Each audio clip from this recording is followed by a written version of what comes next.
Every January, Pepper and I go somewhere for Pepper's birthday, and this year we decided to chase the Aurora Borealis in Fairbanks, Alaska. Aurora! Aurora!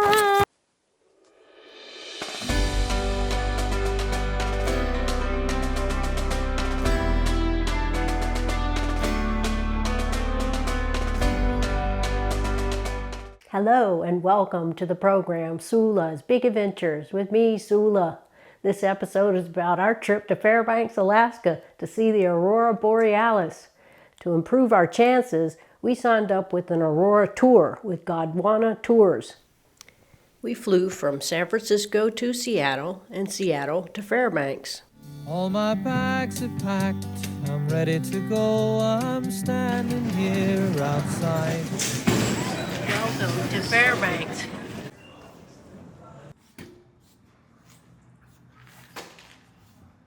Going to explore Fairbanks.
This is our second full day in Fairbanks, Alaska. We're staying at the Taste of Alaska Lodge, which looks out on the Alaska Range, including Mount Denali, the highest peak in North America. It's about 12 miles outside of town, and so there's an inversion because Fairbanks is in a glacial valley, and it's actually warmer up here than it is in Fairbanks, but the temperature's been hovering around negative 28 Fahrenheit. But it's kept it nice and clear, and last night I saw my first Aurora Borealis. It was kind of a weak one, but at least I saw it. But NOAA is predicting a KP6 for tonight, so we're expecting a really good show. So we'll find out later about that. It's so cold that my light died and 2 microphones, but I'll do the best I can.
You guys can see the calves are the ones that just...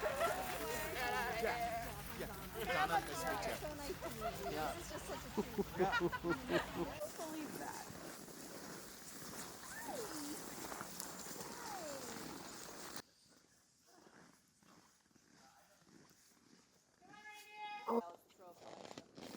Pretty fun activity in the summer.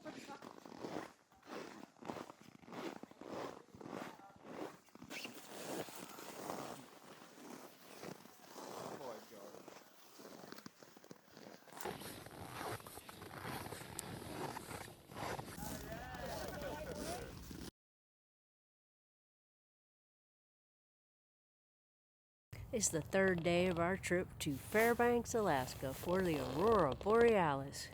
Last night we had a very nice show of Aurora, and it lasted for quite a while. I was up till 3 a.m. You don't get a lot of sleep on an Aurora trip, but I didn't follow my own advice and check the phases of the moon. And so the moon is waxing gibbous, and in fact in 2 days the moon will be full. So it could have been red and purple, which are the rarest colors for an aurora, but we just couldn't see it. It was mostly green. But that was fine with me, because this is my first aurora, so I was very happy. It was a very nice evening. It was negative 36 degrees Fahrenheit. It's been very cold this week, and Today it was warmer. It was negative 24 degrees Fahrenheit, but that's okay. I'm having fun. So we're going to check the aurora again tonight and see what we can see.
Problem, Jack. Keep it Thank out you. of the snow. Oh, Keep it from getting cold.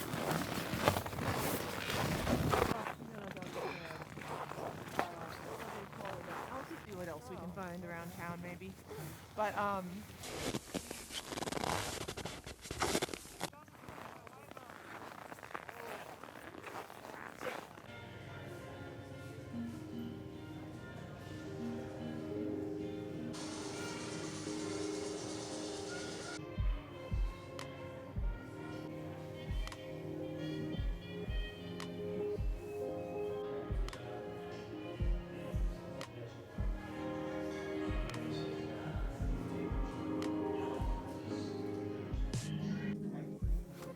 These are all foxes. very upsetting. Everything's perfect.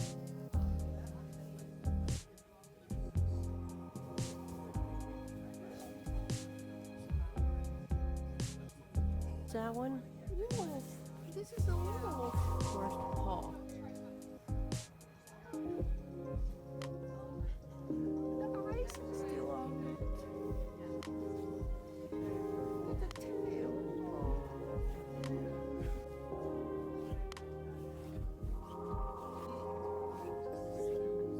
It's a little coyote. It was. This is the sky glow coming from Fairbanks, as seen from the Taste of Alaska Lodge 12 miles away. It's pretty bad tonight because there's a cloud over Fairbanks that's reflecting the sky glow. In addition to the sky glow from Fairbanks, there's this glow. The Aurora guide Cal said it's an Air Force base. I don't know why it has to be lit up like that, but it is an additional sky glow. Aurora! Aurora!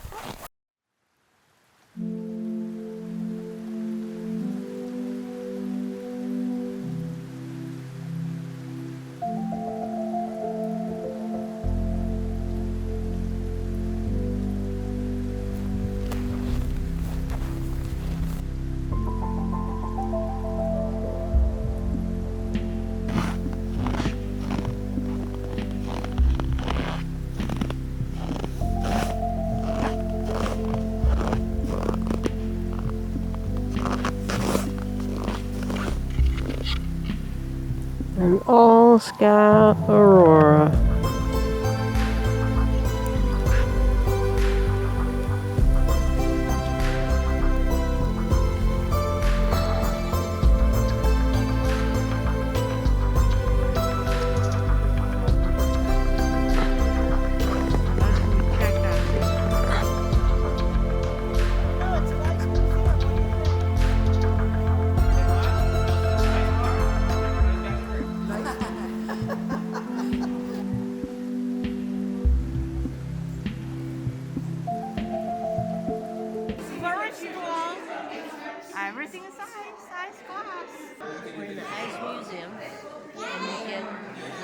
martini in an iced glass. And after we finish, we're going to smash the glass, make a wish, and it'll come true tonight for a red and purple aurora.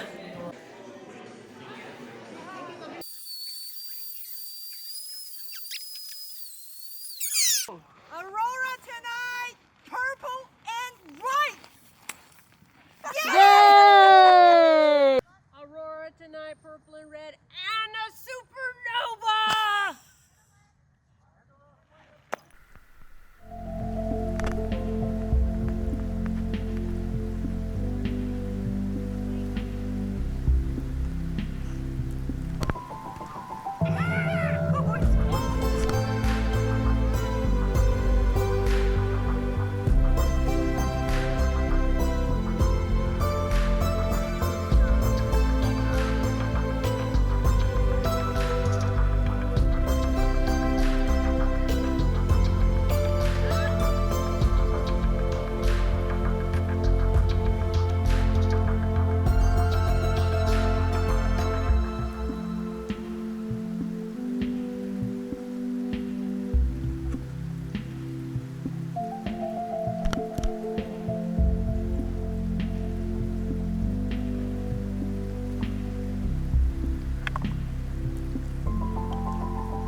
It's the last day of our trip to Fairbanks, Alaska to see the aurora. So let me tell you what causes aurorae. Aurorae are caused by the sun. The sun goes through periods of solar minimum and solar maximum. During periods of solar minimum, you won't see sunspots, or it's rare to see sunspots, and it lasts for 10 years. And then it enters a period of solar maximum in which you will most likely see sunspots every day or almost every day. And during those periods, the sunspots are ejecting energy or electrons, and they can go up to 445 kilometers a second as they leave the sun. And if they come toward the Earth, they're deflected by the Earth's magnetosphere. Otherwise, we'd be disintegrated. But the Earth's magnetosphere is in two bubbles that come together at the poles, the North Pole and the South Pole, and so the electrons enter our atmosphere at the poles. That's why you're most likely to see aurorae at the poles. If there's a really strong bombardment, it can go even farther south. But mostly, you're most likely to see them close to the poles. And I'm at 62 degrees latitude here in Fairbanks, so that's close enough to get a good chance to see the aurorae, which we have had two dramatic displays, two minor ones, but two really nice ones. But when the electrons hit the Earth's atmosphere, the ionosphere, they interact with the Earth's atmosphere, and if it's oxygen, it'll create a green color, and that's the most predominant color you'll see. More rare is purple, that's caused by nitrogen, and the most rare is to see a red one. And you probably won't even see it. Your camera would, because cameras are much more sensitive to red than the human eye. But you can see it with your eye if it's a very strong aurora. But that's how aurora are formed. The tour group went to North Pole, Alaska. It's not the North Pole, which would be 90 degrees. We're only at 62 degrees. It's North Pole, a town that trademarked that name, and they have a Santa Claus, and they sell Christmas stuff, and we don't want to do that, so we're going for a walk. And then tonight we'll look for the aurora. There are a lot of resources available to help you know whether you have good chances of seeing an aurora. Here in Fairbanks, they have an all-sky cam 24 hours a day showing you what the sky looks like. You can also check NOAA and their spaceweather.com, and it'll tell you the KP index and the strength of the magnetosphere and other factors that determine the probability of your seeing an aurora. But also, as part of our tour, we were assigned an aurora guide, Kyle, who monitors all of the data, and he comes out here from 10 p.m. to 2 a.m. or longer if there is aurora, and we'll set off the alarm in our room, or we can just come out here ourselves. ourselves and go into the warming hut when it's really cold. Today, Friday, is the coldest day since we've been here, but this is our last chance, so we'll be out here with Kyle trying to see an aurora.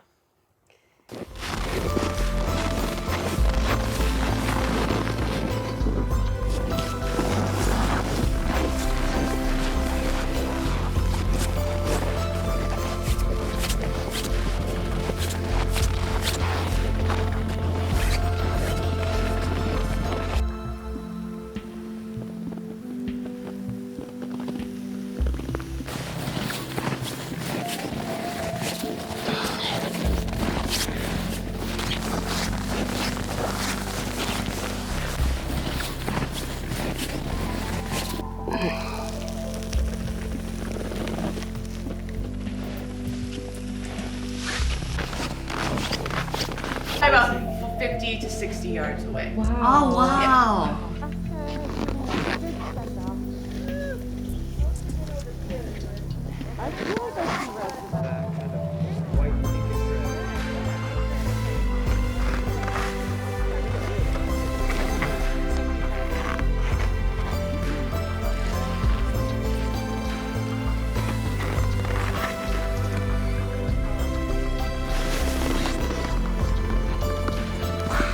Is the end of our trip to Fairbanks, Alaska. This is my 6th trip to Alaska. The previous 5 trips were in summer, which is spectacular. One of the reasons I wanted to come to Fairbanks, Alaska was not only to see the Aurora Borealis, but to see Alaska in winter. And it did not disappoint. It's just been magical and out of this world, literally, experience. Even though it was incredibly cold, around -30 the entire week, I just had a wonderful time, and the aurora was spectacular.